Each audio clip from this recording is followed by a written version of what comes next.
Hello and welcome to the BatFlip Crazy YouTube channel.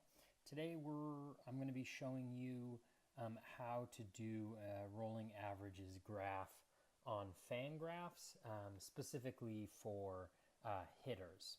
So as usual with Fangraphs, what we'll start off is by entering player name and picking up the player page. I'm going to use Nick Williams just because I think his profile will be instructive because of some changes he's had to his plate discipline metrics.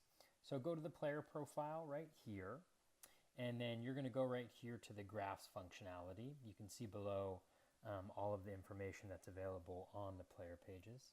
Click on graphs, and from here you will have a few decisions to make. So you scroll down right here at the top. These are the different metrics that you can look at in rolling averages. And then down here are some of the filters, right? So we're going to look at full season, and then I usually use by game. You can look by year if you're looking at really large sample sizes, but I find that by game is usually the most helpful. So go by game right here, and this is where one of the major decisions comes into play when you're creating a rolling average graph is how large of a sample do you want to look at in terms of the games. 15 games is kind of the standard. It's one that I've actually grown to liking a little bit more now, but I always like to look at both short and longer term. So if I wanted to look at 15 game WOBA is kind of what it starts out with right here. But if I want to look at 15 games, starts here right now, all I do is really change the look right here. So if I wanted to do 40 games to have a little bit of a better sense, what the longer term trends are, you can see right here. It evens out. There's a little less variance there. That's one of the key pieces here is that games filter. You can look at a single season, multiple seasons. I generally like to look at multiple seasons just because it gives me a sense of how kind of the trends are fluctuating overall for a player. So let's go back. Let's just choose 20 games for Nick Williams. The next thing that comes into play is what are the stats that you want to look at. I like to look at skills versus outcomes. So WOBA is outcomes based. So based on batted balls in play, whether they fall or not, home runs instead of batted ball quality necessarily. So I'm going to unclick that, leave it blank. My go-tos are really for plate discipline. I look at O swing, so chase rate. That gives us a sense of how good somebody's plate discipline is. I look at Z contact, so in-zone contact, how much in-zone contact are they making. You can also look at just overall contact here, Z swing, you can really choose, but I like to look at those two metrics. Now with hitters, my 4 go-tos are kind of hard hit rate, right here, and then fly ball rate as well, at least for power hitters. Only because this is going to tell you, whether somebody's hitting the ball in the air a decent amount. What you could also do is replace fly ball with ground ball rate, and that also will give you a good sense of how much the player's hitting the ball in the air versus fly ball only. So that includes line drives. So let's look at that for the purposes of Williams, just because I think it's a little bit more instructive.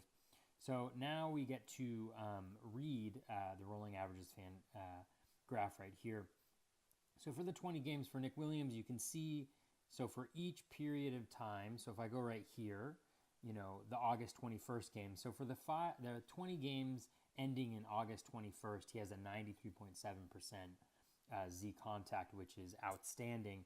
And you can see kind of, there's ups and downs here, but the general trend from last year is up. Similarly with the O swing, we see some huge dips right here in O swing. So the plate discipline's getting better, getting a little bit worse, going down, and it's pretty impressive. Some of the O swing changes. Eno Saris had a piece earlier today, or had a tweet earlier today, where he pointed out that Nick Williams has the largest drop in O swing or trace rate on record this year if he's able to maintain it. So that's obviously huge. We can then look at hard hit rate. It's harder to see here. You've got a lot of ups and downs, peaking at about 40%, now down at 28%.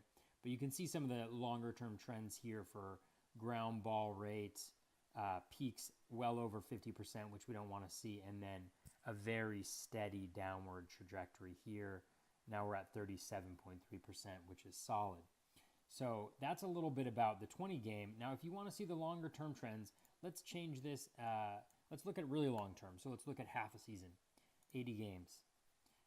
Look at this, and this will give you a real good sense of where the overall trends are. So as you can see, a lot of that variance is gone, the up and down that you see, and then you see the much more steady climb in Z contact. Look at that, just beautiful drop right there in O swing. And actually the hard hit rate, you know, is a little bit on the rise over here, as we can see, and the ground ball rate is clearly on the decline. Those are all really good signs for Nick Williams right there. You know, mess around with the games, mess around with other metrics if you want to. Change Z contact to overall contact rate to see how that's changing. You can look at some outcomes, so you could even look at, you know, let's look at WRC plus. As you can see, he's been much better this year as the season has progressed, something that's supported by WOBA right here. You'd expect those to kind of go in tandem. So that is rolling average graph on Fangraphs. For hitters, definitely play around with this. See what you like to. It really is just one of the most outstanding features that you can use in your fantasy baseball experience. So that's been BatFlip Crazy YouTube, looking at rolling average graphs for hitters on Fangraphs. Hope you enjoyed it.